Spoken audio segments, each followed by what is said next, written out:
आज का सबसे बड़ा सवाल ये है, डोनाल्ड ट्रंप ईरान के साथ एक शुरू हो चुके युद्ध को रोकने के लिए अचानक इतने बेताब क्यों हो गए हैं? और क्या ये फैसला उस अमेरिकी सैन्य ताकत के मिथक को तोड़ रहा है जिसके बारे में हम हमेशा से सुनते आए हैं? चलिए, इस पूरे जियोपॉलिटिकल चेस गेम को डीकोड करते हैं। सोचिए, एक तरफ है अमेरिका, दुनिया की सबसे ताकतवर और सबसे एडवांस्ड मिलिट्री, और दूसरी तरफ है ईरान। फिर भी अमेरिका इस जंग पर पॉज बटन क्यों दबा रहा है?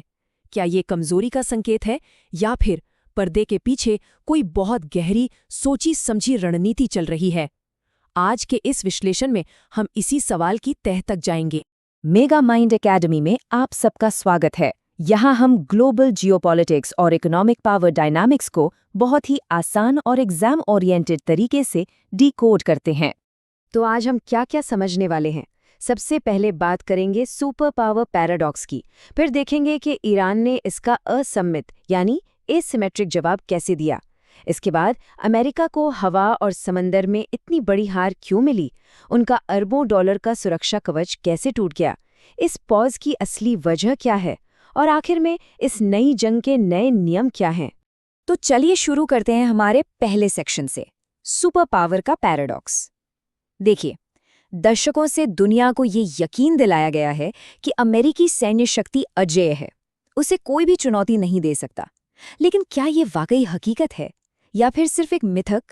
जरा इस चार्ट को देखिए। अमेरिका हर साल अपनी मिलिट्री पर लगभग $1 ट्रिलियन खर्च करता है। जी हाँ, 1 ट्रिलियन। और वहीं ईरान का डिफेंस बजट वो अमेरिका के बजट का 2% भी नहीं है।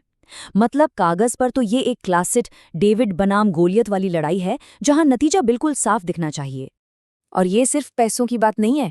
13 लाख से ज्यादा एक्टिव सैनिक, 13,000 से ज्यादा एयरक्राफ्ट, इतिहास की सबसे ताकतवर नेवी और दुनिया के सबसे एडवांस्ड साइबर हथियार और सैटेलाइट्स। कागज पर तो ये एक ऐसी ताकत है जिसे कोई हरा ही नहीं सकता। यही है वो अजेयता का मिथक। लेकिन यहीं से कहानी में एक बहुत ही दिलचस्प मोड़ आता है।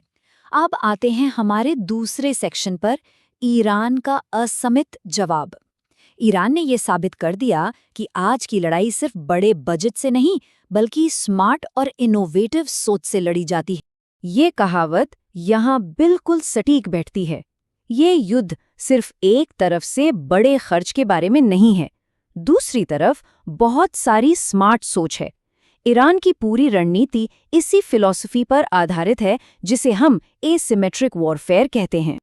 और इस स्मार्ट सोच का सबसे बड़ा सबूत F-35 स्टेल्थ फाइटर जेट को मार गिराना। F-35 को अदृश्य या इनविजिबल इसलिए माना जाता है क्योंकि इसे रडार नहीं पकड़ सकता, लेकिन ईरान ने पारंपरिक रडार की जगह एक अलग टेक्नोलॉजी यूज की, इलेक्ट्रो ऑप्टिकल इंफ्रारेड सेंसर। इसने जेट के इंजन से निकल रही गर्मी को पकड़ लिया और बस एक बार डिटेक्ट होने के बाद उन्होंने 1990 के दशक की एक पुरानी मॉडिफाइड रशियन मिसाइल से उसे निशाना बनाया और दुनिया के सबसे महंगे और एडवांस्ड जेट को मार गिराया। पता है इस एक जेट की कीमत कितनी थी? 1000 करोड़ रुपए से भी ज्यादा। ये सिर्फ एक फाइनेंशियल लॉस नहीं था, ये अमेरिकी टेक्नोलॉजी की सुप्रीमेसी पर एक बहुत बड़ा सवालिया निशान था। सोचिए, कुछ लाख डॉलर की एक पुरानी मिसाइल ने $1 बिलियन के हथियार को तबाह कर दिया। यही है एसिमेट्रिक वॉरफेयर की ताकत। और कहानी यहीं खत्म नहीं होती। चलिए अब सेक्शन 3 पर चलते हैं और देखते हैं कि ये कोई अकेली घटना नहीं थी। अमेरिका को हवा और समंदर दोनों ही मोर्चों पर अप्रत्याशित रूप से बड़े नुकसान उठाने पड़े। अच्छा, हवाई नुकसान की बात करें तो अमेरिका ने अपने लगभग 12 एडवांस्ड MQ-9 रीपर ड्रोन खो दिए। ये वही ड्रोन है जिन्हें खुद अमेरिकी एयरफोर्स स्लो और नॉन स्टेल्थ मानती थी, फिर भी उन्हें ईरान के डिफेंस ने बड़ी आसानी से गिरा दिया। इतना ही नहीं, रिपोर्ट्स के मुताबिक जंग के शुरुआती हफ्तों में ही 4 F-15 फाइटर जेट्स भी मार गिराए गए। और समंदर में तो कहानी और भी गंभीर है।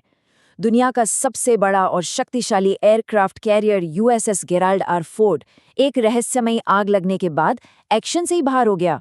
वहीं जो दूसरा एयरक्राफ्ट कैरियर था USS अब्राहम लिंकन, उसे ईरानी मिसाइलों के खतरे की वजह से ईरान के तट से 1000 किलोमीटर पीछे हटना पड़ा।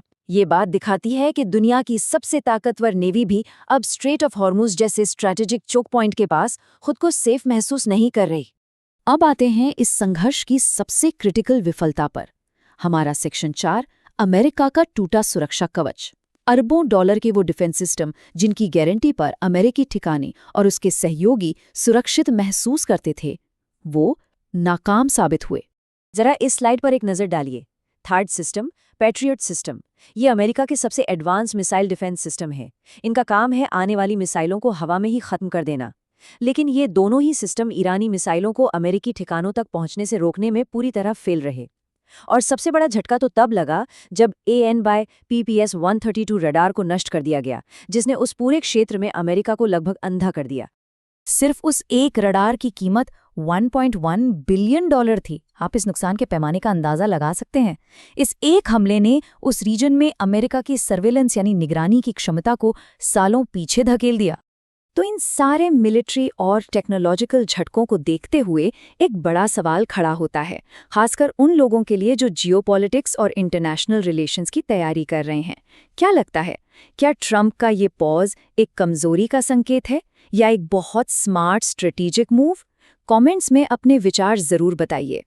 और यही सवाल हमें हमारे 5वें सेक्शन पर लाता है। इस रोक की असली वजह क्या है? क्या ये वाकई शांति की कोई पहल है या फिर हो रहे नुकसान को रोकने के लिए उठाया गया एक हताश कदम? सच तो ये है कि ये युद्ध शुरुआत से ही बिना किसी साफ रणनीति के लड़ा जा रहा था। अमेरिका के वॉर गोल्स कभी क्लियर ही नहीं थे। व्हाइट हाउस से लगातार कंफ्यूजिंग बयान आ रहे थे। कभी ट्रंप जीत का दावा करते तो अगले ही घंटे नए हमलों की धमकी लेते। और इन सब के बाद अचानक एक तरफा 5 दिन के सीज फायर का ऑफर। ये सब एक सोची समझी रणनीति नहीं, बल्कि बढ़ते मिलिट्री और इकोनॉमिक नुकसान पर एक रिएक्शन ज्यादा लगता है। तो आखिर में हम इस विश्लेषण के सबसे जरूरी हिस्से पर आते हैं, नई जंग, नए नियम। ये संघर्ष हमें 21वीं सदी में ग्लोबल पावर के बदलते नियमों के बारे में क्या सिखाता है? इससे हमें कुछ बहुत महत्वपूर्ण बातें सीखने को मिलती हैं। पहली, स्मार्ट रणनीति और होम ग्राउंड एडवांटेज महंगी टेक्नोलॉजी पर भारी पड़ सकते हैं। दूसरी, एसिमेट्रिक वॉरफेयर सुपर पावर्स के खिलाफ एक बेहद कारगर हथियार है। तीसरी, शायद बड़े बड़े अजेय एयरक्राफ्ट कैरियर्स का युग अब खत्म हो रहा है, खासकर जब उनका सामना आधुनिक एंटी-शिप मिसाइलों से हो। और चौथी, एक फोकस्ड और अनुशासित सेना को हमेशा एक बड़ा फायदा मिलता है, भले ही उसके संसाधन कम क्यों ना हों। और सबसे महत्वपूर्ण टेकअवे ये है कि आज की दुनिया में पावर सिर्फ मिसाइलों और टैंकों से तय नहीं होती।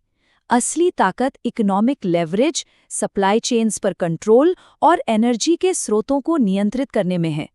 सैन्य शक्ति इसका सिर्फ एक हिस्सा है, पूरी तस्वीर नहीं। ऐसे ही गहरे और एग्जाम फोकस्ड जियोपॉलिटिक्स के विश्लेषण के लिए मेगामाइंड अकेडमी को सब्सक्राइब करना मत भूलिएगा।